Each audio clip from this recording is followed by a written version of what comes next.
Hello, everyone. I'm Karen Johnson, the U.S. Census Bureau Administrator for the Federal Statistical Research Data Center at Texas A&M University, or the TXRDC.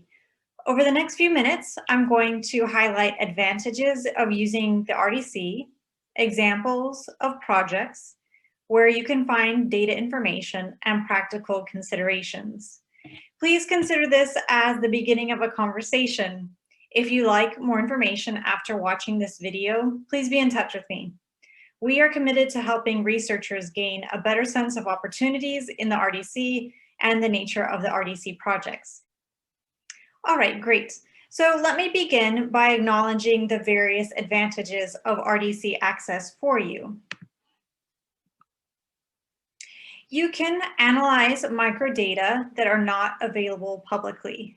What this means is that you can request and access data sets that include key variables not available in public versions of data sets, such as fine geographic units like census tracts. You can also get available census-sensitive health information, and so on. You can also get access to more complete data sets, such as full population counts or larger samples. You can also get original responses prior to editing and processing, such as detailed race answers and income that's not already been top coded. And of course, you can get detailed versions of many variables, such as if you're interested in getting the 5-digit industry codes.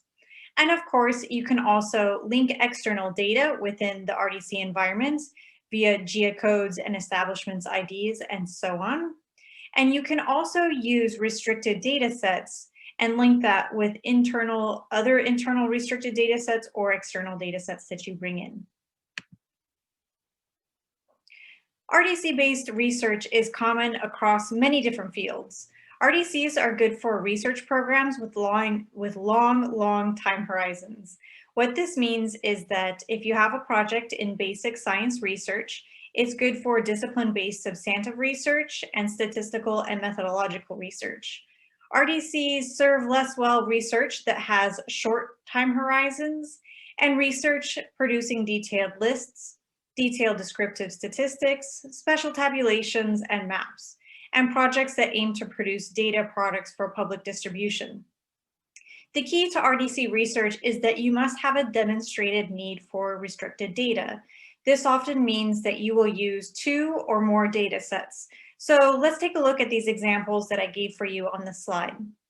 Let's imagine that you are interested in something like race, ethnicity, or segregation.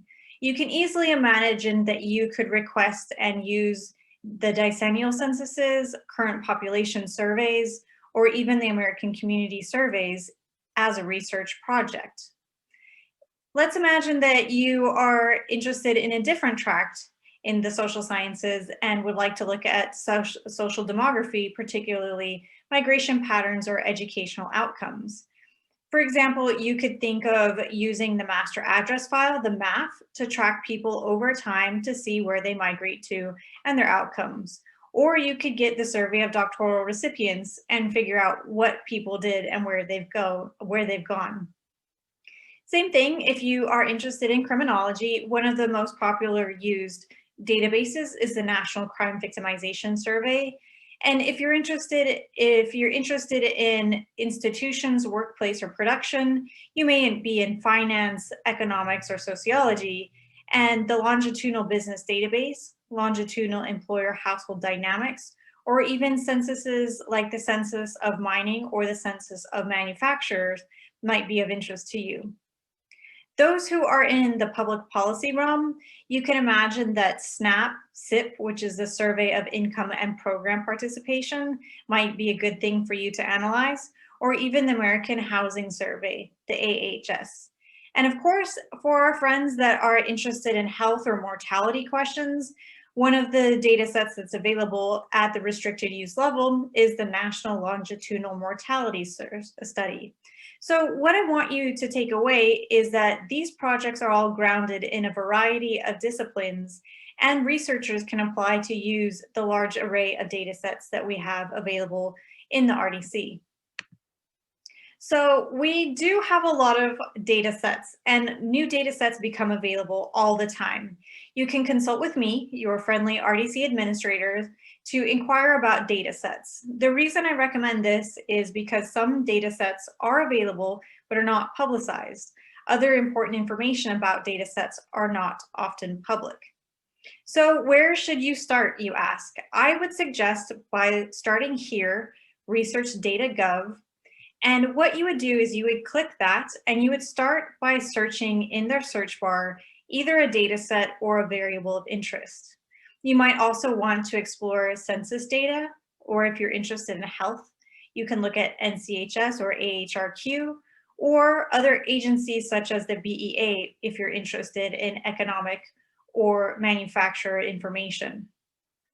If you're also beginning to just look around, the TXRDC website is also a really great starting point because it provides you the links to a lot of the information that I have here on this slide. So the next thing I want you to think about is if you would like to start a project at the TXRDC, you'll have to consider some of the requirements. For example, for the census, you will need to expect that the project will undergo agency review and approval. This usually takes about 120 days, which is 3 months. Beyond scientific merit, most projects must provide benefits to sponsor agencies. And I say most because, for example, if you propose a project to the NCHS, of course, you're not going to have a census benefit. Researchers also must be qualified based on their professional credentials. And importantly, each researcher who intends to work in the RDC must apply for and be granted special sworn status, SSS, which makes them an unpaid Census Bureau researcher or a contractor. The other things that you need to be aware of is that computing is done in person. It is not remote. So what that means is you must come physically to the RDC lab on campus at Texas A&M. And what you will do is you will come to the workstation and you will access data using the software hosted on Census Bureau servers. You can bring in external data, same thing with external programs that you write, but be aware that the Census Bureau workstation, there are some hardware and software limitations. Most importantly to note, there's no internet within the RDC. You are not allowed to bring in your cell phone or check emails or whatever. So it's best to always request or write programs on the outside and bring those in. Of course, we also have to acknowledge the access, analysis, and disclosure of any of your results follow strict protocols. For instance, all analysis output taken out of the lab follows strict disclosure protocol. Nothing, absolutely nothing, not even one scrap of paper leaves the secure lab without approval. What this means for you is that it is crucial to have a viable plan for getting project results, such as your regression results, released. RDC researchers, like federal employees, are sworn to confidentiality for life. And if you think about it this way, what happens in the RDC stays in the RDC. So what that translates to you as a graduate student at your university is that your thesis supervisor and committee members need to be on board.